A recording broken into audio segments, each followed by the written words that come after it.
सुबह उठकर राम नाम का जप भी हो रहा है, दीपक भी जल रहा है, मन भी श्रद्धा से भरा है। फिर भी जब जेब खाली होती जाती है, जब मेहनत के बाद भी पैसा टिकता नहीं, तब भीतर एक सवाल उठता है जिसे हम जोर से पूछ नहीं पाते। क्या मेरी भक्ति में कोई कमी है, या मैं कुछ ऐसा कर रहा हूं जो समझ में नहीं आ रहा? यही वो जगह है जहां अधिकतर लोग या तो खुद को दोष देने लगते हैं या भगवान से शिकायत करने लगते हैं। जबकि सच ये है कि ये स्थिति किसी दंड की नहीं बल्कि एक संकेत की होती है। राम नाम कोई जादू की छड़ी नहीं है जो बाहरी जीवन को बिना भीतर बदले संवार दे।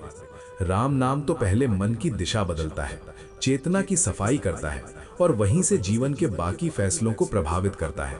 कई बार ऐसा होता है कि नाम जप तो चल रहा होता है, लेकिन हमारा व्यवहार, हमारी सोच, हमारे निर्णय उसी पुराने ढर्रे पर चल रहे होते हैं। जैसे कोई खेत में बीज तो अच्छा डाल दे, लेकिन पानी गलत दिशा में बहा दे। बीज खराब नहीं होता, पानी भी खराब नहीं होता, बस तालमेल नहीं बैठता। रामचरितमानस में तुलसीदास बार बार इस बात की ओर संकेत करते हैं कि भगवान की कृपा का अर्थ केवल बाहरी संपत्ति नहीं बल्कि विवेक की जागृति है। जब विवेक जागता है तब इंसान ये देख पाता है कि उसका पैसा कहाँ जा रहा है, क्यों जा रहा है और किस भावना से जा रहा है। बहुत से लोग अनजाने में अपने ही धन को ऐसे स्थानों पर बहा देते हैं जहां से केवल क्षणिक सुख मिलता है, स्थिरता नहीं। फिर जब खालीपन आता है तो नाम पर प्रश्न खड़ा कर देते हैं, जबकि प्रश्न हमारी आदतों पर होना चाहिए। कबीर साहब ने बड़ी सीधी बात कही थी कि माला फेरने से कुछ नहीं होता अगर मन फेर नहीं रहा। आज के समय में इसे ऐसे समझिए कि जब के साथ अगर सोच नहीं बदली, खर्च करने की प्रवृत्ति नहीं बदली, लालच और तुलना की आदत नहीं बदली, तो पैसा हाथ में कैसे टिकेगा? राम नाम मन को शांत करता है, लेकिन अगर हम उसी शांत मन से गलत फैसले लेते रहें तो परिणाम भी वैसे ही मिलेंगे। एक बहुत सूक्ष्म बात यहाँ समझने की है। जब कोई व्यक्ति सच्चे मन से राम नाम जपने लगता है तो कई बार जीवन में पहले अव्यवस्था दिखाई देने लगती है। ये अव्यवस्था वास्तव में सफाई की शुरुआत होती है। जैसे किसी पुराने कमरे को साफ करने से पहले धूल उड़ती है, वैसे ही भीतर और बाहर की गड़बड़ियां पहले स्पष्ट होने लगती हैं। पैसा रुकना नहीं बल्कि दिखना बंद होता है, क्योंकि अब आप देखने लगे होते हैं कि कहां कहां रिसाव हो रहा है। श्रीमद् भगवद गीता में कर्म और फल के संतुलन की बात बहुत स्पष्ट है। भगवान कृष्ण कहते हैं कि कर्म तुम्हारे अधिकार में है, फल नहीं।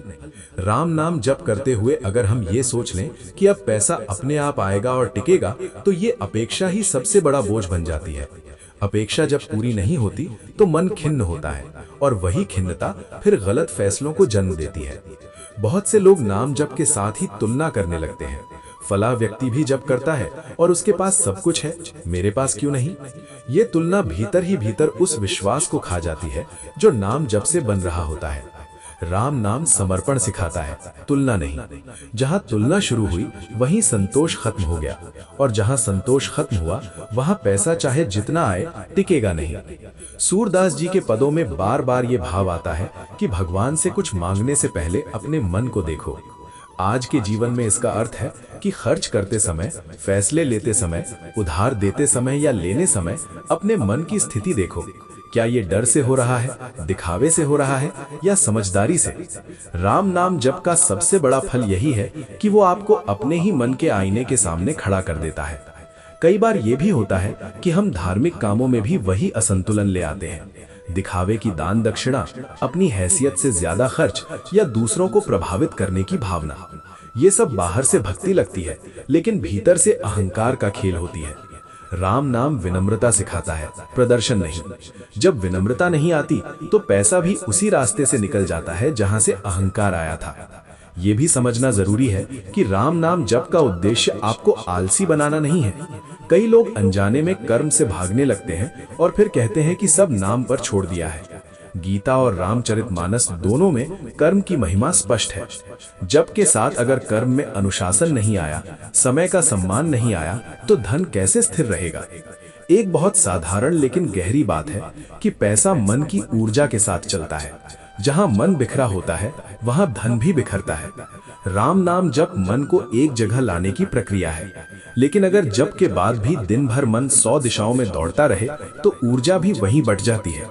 जप का असर तभी जीवन में उतरता है जब उसके बाद व्यवहार में थोड़ी स्थिरता लाई जाए। कई लोग ये भी अनुभव करते हैं कि नाम जप के बाद अचानक कुछ रिश्ते, कुछ आदतें, कुछ खर्च अपने आप छूटने लगते हैं। यही असली सुधार है।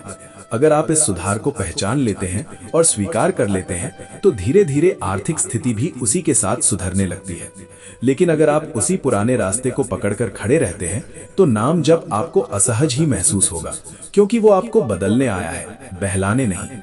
श्री राम ज्ञान मंत्र पर हम बार बार यही बात कहते हैं कि भक्ति का अर्थ जीवन से भागना नहीं, बल्कि जीवन को सही दिशा देना है। राम नाम आपको ये देखने की शक्ति देता है कि आपकी असली समस्या कहाँ है।